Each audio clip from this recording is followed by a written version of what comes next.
మన మెగాస్టార్ చిరంజీవి గారు మాట్లాడే టైం వచ్చేసింది. ఏమాత్రం ఆలస్యం చేయకుండా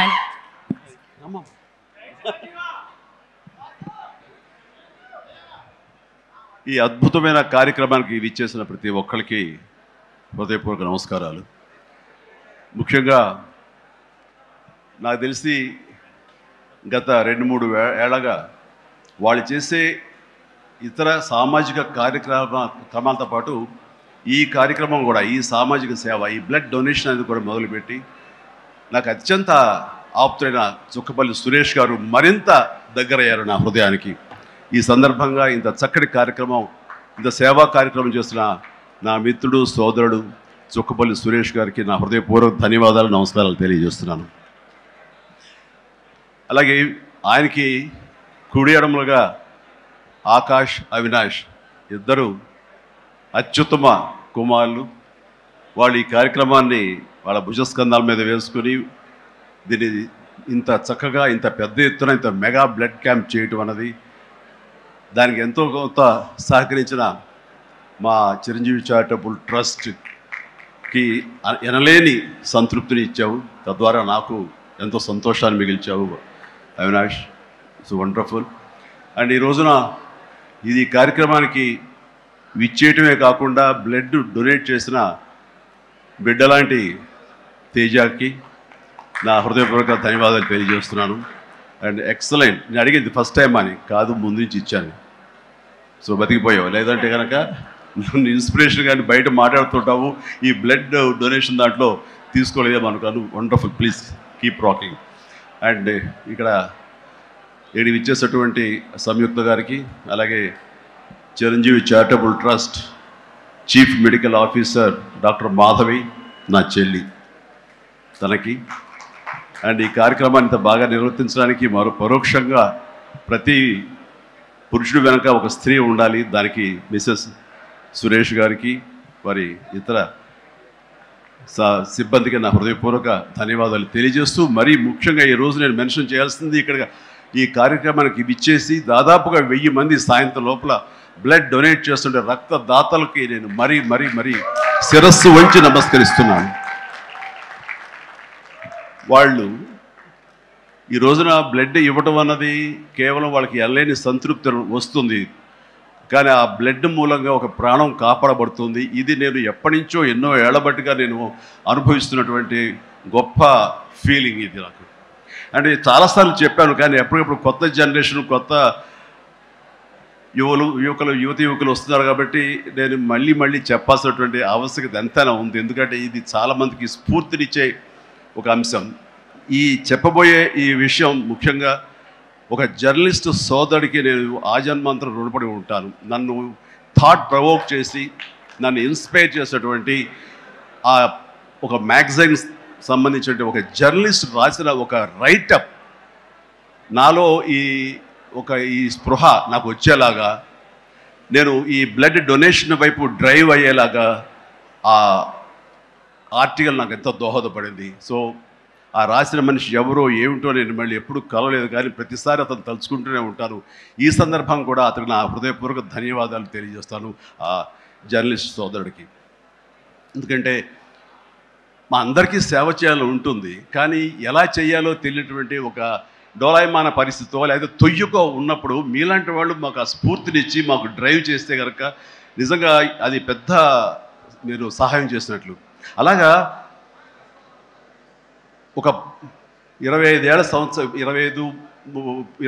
సంవత్సరాల క్రితం బ్లడ్ దొరకక అనేక మంది ప్రాణాలు కోల్పోతున్నారు. అది ప్రసవ సమయంలో కానివ్వండి, అయితే ఈ యాక్సిడెంట్ సమయంలో కానివ్వండి, అలాగే తలసీమ వ్యాధిగ్రస్తులు కానివ్వండి, క్యాన్సర్ పేషెంట్స్ కానివ్వండి, ఇలాగ రకరకాల వ్యాధిగ్రస్తులు చనిపోతున్నారు అని తెలిసిన తర్వాత బ్లడ్ దొరకదా, బ్లడ్ ఇవ్వరా, ఎంతమంది ఉన్నారు, ఎందుకు ఇవ్వలేరు అన్న థాటు నన్ను ఎప్పుడు తొలుస్తూ ఉండేదన్నమాట.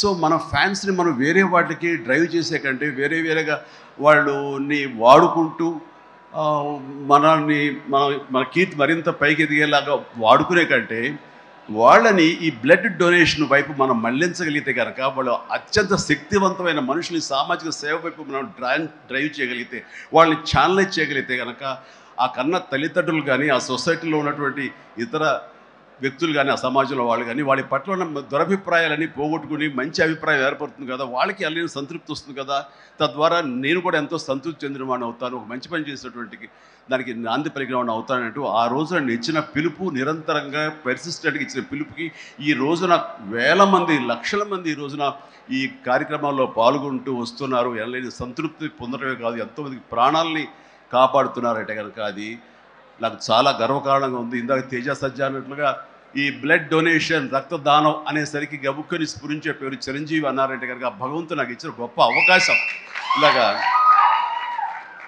ప్రతి ఒక్కరి మధ్యలో రక్తదానం అనేసరికి నా పేరు వాళ్ళ స్ఫురణకు రావడం, నేను గుర్తు రావడం అనేది నేను ఎన్నో జన్మలు చేసిన పుణ్యఫలంగా నేను భావిస్తున్నాను. దానికి థ్యాంక్ యూ ప్రతి ఒక్కరికి. ఇక్కడ సరే ఎన్నెన్నో ఇన్సిడెంట్స్ వింటుంటాము, ఎన్నెన్నో ఇది ఆఖరి నిమిషంలో ప్రాణాలు ఎలా కాపాడబడ్డాయని వింటుంటాము. కానీ ఈ మధ్య నాకు మనసుకు అత్యంత దగ్గరగా జరిగిన ఒక ఇన్సిడెంట్ మీతో షేర్ చేసుకోవాలనిపిస్తుంది అనమాట.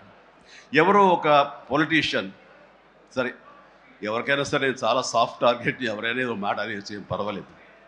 అలాగా ఒక పొలిటీషియన్ నన్ను అకారణంగా, నేను ఇప్పుడు పాలిటిక్స్ చాలా దూరంగా ఉన్నా సరే నా గురించి ఏదో అవాకులు చవాకులు ఆయన పేలినప్పుడు ఆయన మరొక చోటకి ఏదో ఒక ముంపు ప్రాంతానికి ఆయన వెళ్ళటం జరిగింది. అక్కడ ఒక స్త్రీ, ఒక ప్రౌఢ ఆవిడ అది మిడిల్ ఏజ్ ఉంటుందేమో, మిడిల్ ఏజ్ ఆవిడ తను పట్టుకుని నానా మాటలు తిడుతుంటే, నీకు ఎలా మనసు వచ్చింది చిరంజీవిని అంటానికి, అది అని తిడుతుంటే నాకు అనిపించింది మామూలుగా మన మాస్ ఫ్యాన్ కదా ఆవిడ, చాలా గౌరవప్రదమైన కుటుంబంలో ఉన్నటువంటి మనిషిలాగా అనిపించింది గృహిణి. ఆవిడ ఎందుకు అంత ఇదిగా మాట్లాడుతుంది, ఆవిడెవరు, ఆవిడ చూస్తుంటే మామూలుగా సినిమా ఫ్యాన్ లాగానో చిరంజీవికి వీరాభిమానంగానో కాదు, ఏదో ఇంకేదో ఉందంటూ నాకు అనిపించి ఆవిడ గురించి తెలుసుకోవాలని మన జర్నలిస్ట్ సోదరు ఎవరినో పంపించి తెలుసుకోవాలంటే వాళ్ళు చేసినటువంటి ఇంటర్వ్యూలో విజువల్స్ నాకు చూపించారు. ఏంటమ్మా అంత ఇదిగా, ఆయనకి వీరాభిమానం అంటే అభిమానం సినిమా అభిమానం కాదయ్యా, ఆయన వ్యక్తిత్వానికి అభిమానం అంటే చెప్పినప్పుడు నా మనసు టచ్ అయింది.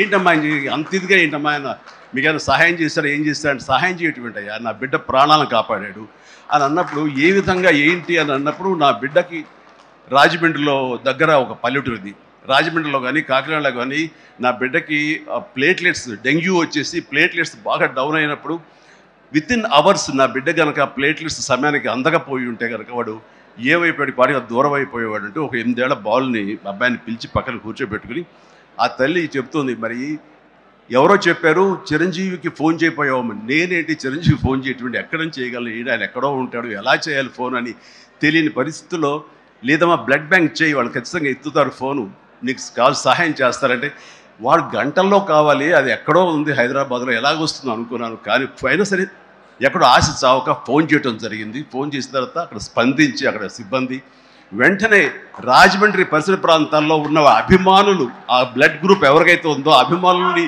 వెంటనే పంపించేయడం ఏంటి, అవర్స్లో వాళ్ళు హాస్పిటల్కి, నియరెస్ట్ హాస్పిటల్కి వెళ్ళి బ్లడ్ ఇవ్వటం ఏంటి, దాని నుంచి ప్లేట్లెట్స్ వేరు చేయటువంటి, ఆ బిడ్డకి ఎక్కించడం ఏంటి, తెల్లారిసరికి ఆ బిడ్డ మళ్ళీ తిరిగి ఎంతో ప్రాణాలతో బతికాడు. ఇది ఈడనయ్యేవాడు.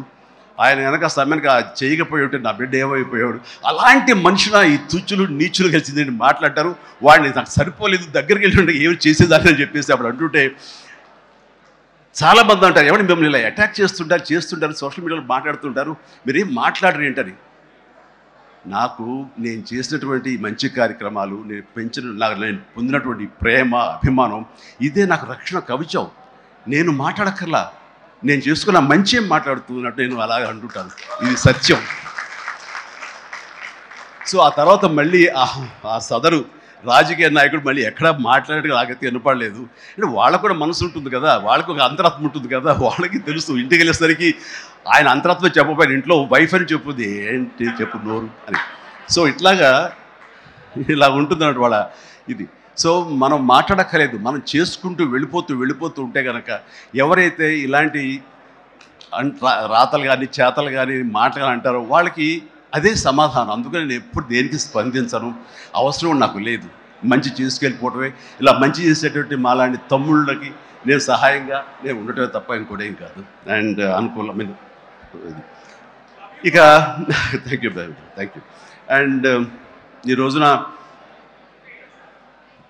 ఎక్కడ ఇతర దేశాల్లో ఉన్న అభిమానులు కూడాను నా మాటని స్ఫూర్తిగా తీసుకుని వాళ్ళు ఆయా ప్రాంతాల్లో వాళ్ళు బ్లడ్ డొనేషన్స్ చేస్తూ ఈ రోజున నా పేరు, నాకు మంచి పేరు, మరింత మంచి పేరు వచ్చేలాగా నాకు నేను గర్వపడే విధంగా వాళ్ళు చేసినటువంటి బెడ్ డ్రైవ్స్కి వాళ్ళు ఎక్కడో సరే ఏ ప్రాంతంలో ఉన్నా సరే ప్రతి ఒక్కరికి నేను ఎప్పుడూ కృతజ్ఞతతోటి నేను నా మనస్ఫూర్తిగా నా అభినందనలు తెలియజేస్తూ ఉంటాను. నాకు ఈ అవకాశం ఇచ్చారు ఇక్కడికి రావడానికి మా బ్రదర్కి. ఆయన చేసిన కార్యక్రమాలు ఎన్నెన్నో చూస్తూనే ఉన్నాము. అండ్ దానికి ధీటుగా ఎవరు నిలబడలేరు. అలాగే నిరంతరంగా వాళ్ళ నాన్నగారికి నివాళులు అర్పించే విధంగా ఆయనది వేళ ఇది సెంటనరీ ఇయర్. సో 100 సంవత్సరాల ఇది ఆయనకి నివాళులు అర్పించేలాగా ఆయన గర్వపడి కొడుకుని చూసుకుని ఎక్కడో సరే గర్వపడే స్థాయికి ఆయన సహాయ కార్యక్రమాలు చేయటం అన్నది ఆయనకి ఇచ్చే గొప్ప నివాళి. అండ్ ఈ సందర్భంగా మా బ్రదర్ని నేను మనస్ఫూర్తిగా అభినందిస్తున్నాను. అండ్ ఇలాంటి కార్యక్రమాలు ఎప్పుడు చేసినా సరే నన్ను పిలవండి, మీకు అందుబాటులో ఉంటాను, అందరూ కలిసి చేద్దాం. అండ్ ఫ్యూచర్లో మీరు ఎక్కడ ఏం చేసినా సరే మంచి కార్యక్రమాలు నాకు అవకాశం ఇవ్వండి, మీతోనే ఉంటారు. And thank you everybody.